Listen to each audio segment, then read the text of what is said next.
Bon, il y a eu pas mal de news hein, cette semaine, notamment concernant le Niro 45 vidéo faites. Donc on a eu les premières infos, l'autonomie, la taille du coffre, accélération, etc., etc. Donc globalement le bilan est plutôt pas mal, mais dommage, hein, la vitesse de recharge est toujours bridée à 77 kW. Pour une batterie de 64 kWh et quelques, c'est pas terrible quand même. Vous auriez pu faire un effort qu'il y a. La Gigafactory de Shanghai ne réouvrira finalement pas ce lundi, on va voir qu'elle est pas prête de rouvrir visiblement, à cause du Covid. La Gigafactory de Berlin va commencer la production des modèles Y blancs. Musk rentre au capital de Twitter avec plus de 9% de rachat d'actions. Donc il est actionnaire majoritaire.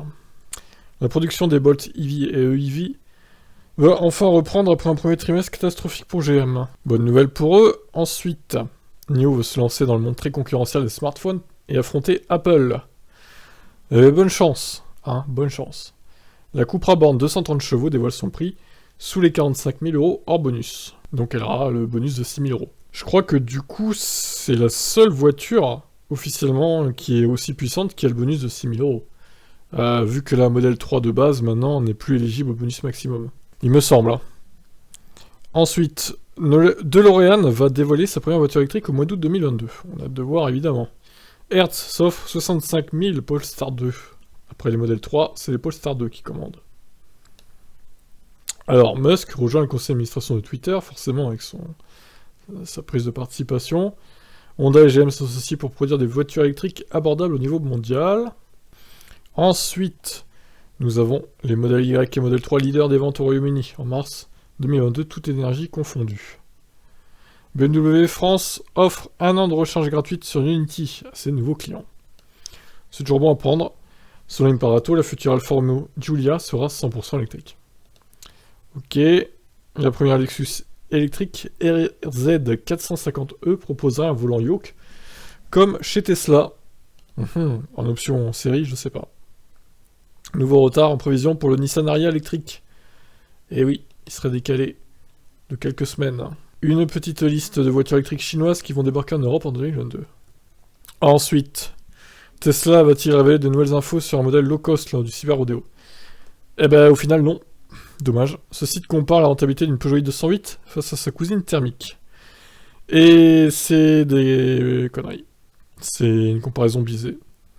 Plus de 100 000 Tesla Model 3 rappelés en Chine pour un problème de semi-conducteur.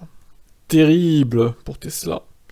Le Kia e-Niro 2022 EV dévoile ses tarifs. Alors, c'est dans les mêmes prix que le premier Niro. Et à ce moment-là, j'avais pas vu le prix de la V2L, mais je l'ai vu plus tard, en tant qu'enquêteur hors pair. La Sonotion change d'usine pour sa production et augmente ses tarifs.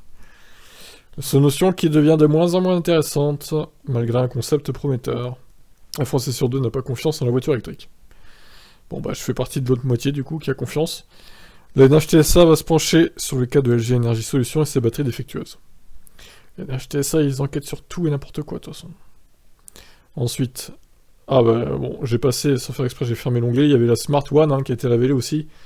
Bon, le prix n'a pas été révélé, lui. Par contre, sur le papier, c'est pas mal, hein. 22 kW AC, 270 chevaux aussi, j'ai pas compris, un si petit SUV qui a autant de puissance, puisqu'il fait 4,27 m, hein, c'est pas très long. Donc ça promet pour le Smart One. Tesla a déposé un brevet révolutionnaire concernant les sièges chauffants. Bon, ça reste un brevet, à voir si ça sera utilisé dans la vraie vie. Les présidentielles, donc, quels candidats sont en faveur des voitures électriques? Il vous reste encore quelques minutes pour voter, dépêchez-vous. Avec sa Cupra Born, il détruit une borne superchargeur Tesla. Bravo, hein, bravo, excellent.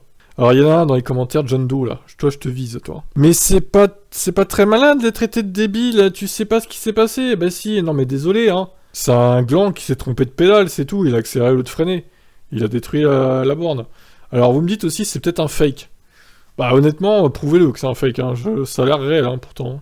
Alors certes, il n'y a pas de dégâts sur l'avant de la Cupra Born, mais est-ce que ça veut dire pour autant que c'est un fake? Peut-être que, bon, il a pas roulé dessus très fort, mais ça suffit pour détruire la borne. Après bon, je sais pas, en tout cas, il y a eu beaucoup de vues. Dommage qu'on n'ait pas eu de vidéo, effectivement. Donc le prix du V2L du Niro 2022, ça sera 1400 €. Comme la Kia EV6 en fait. Un véhicule qui pourrait m'intéresser, le Niro 2022, honnêtement. Si je devais changer de connerie, il pourrait m'intéresser. Maintenant, je vais quand même me renseigner Parce que les prix me paraissent un poil élevés quand même pour un véhicule qui peut charger qu'à 77 kW. Je sais que bon, la vitesse de recharge, on n'utilise pas des bornes rapides tous les jours, hein, ok. Mais si on veut faire un long trajet, un très long trajet, se faire brider à 77, c'est quand même pas terrible, hein. Surtout avec Unity qui vous fait payer plein pot, là. Donc bon, je dis pas que je vais changer le Kona, mais bon, je vais m'enseigner un minimum quand même sur ce véhicule. Volvo va généraliser ses mises à jour à distance à tous ses modèles électriques et hybrides. C'est plutôt une bonne idée. Chargy, Volkswagen va lancer une appli de borne de recharge entre particuliers. Ça c'est pas mal aussi. Un espèce de charge map, mais référençant que les bornes que les particuliers veulent partager, quoi, de chez eux. C'est pas idiot. Alors, Musk confirme lors du Cyber Rodeo que le Cybertruck, la Roadster 2 et le Semi seront produits en 2023.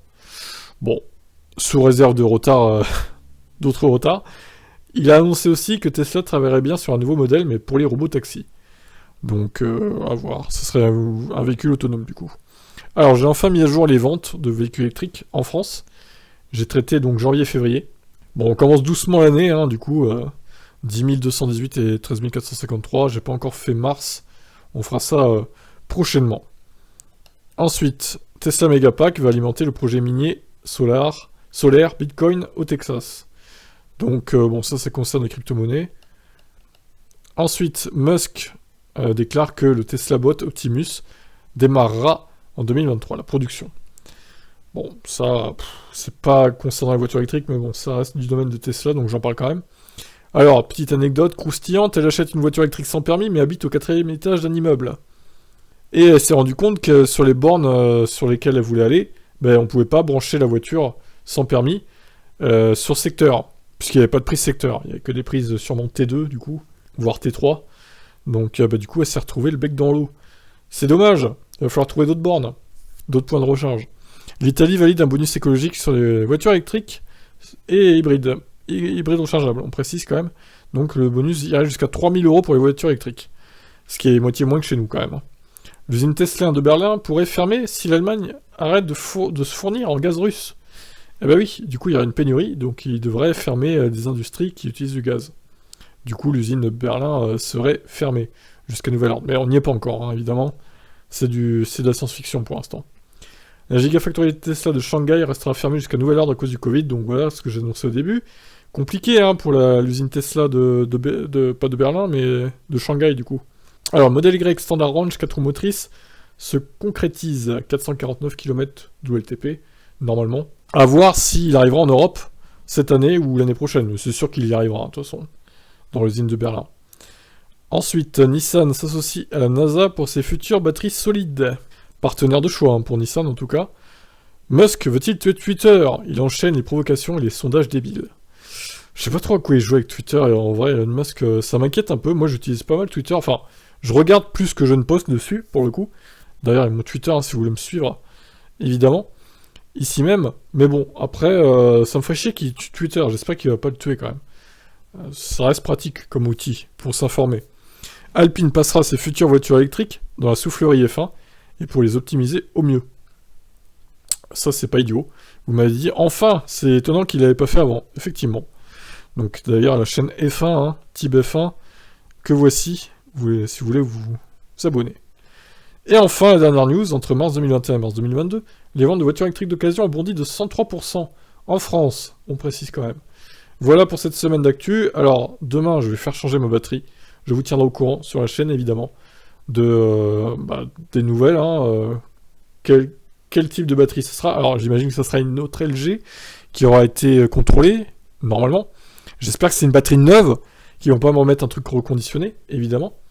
Et j'essaierai de glaner des infos sur ça, combien de temps ça prend, etc. J'essaierai de vous tenir au courant de tout ça. Je vais peut-être faire plusieurs épisodes comme j'ai fait précédemment, pour vous tenir en haleine, évidemment, et pour pas vous foutre une vidéo de 40 minutes d'un coup. Voilà, bah écoutez, ça promet en tout cas, j'ai hâte de savoir ce que ça va donner cette batterie. Et j'espère qu'ils vont... Ah oui, j'espère aussi qu'ils vont pas me la brider, celle-là, comme celle que j'ai actuellement, qui me l'ont bridée la dernière fois que j'y suis allé. Ils ont enlevé 10%. Donc là, il n'y aura pas d'excuse possible, c'est une batterie censée être neuve, ils ont pas intérêt de me la brider. Hein. Ça va chier sinon. Bon bref, tout ça pour dire que pensez à vous abonner aussi à mes autres chaînes. Et moi, je vous laisse. Et votez, allez voter vite, il reste quelques minutes. Allez, bye bye.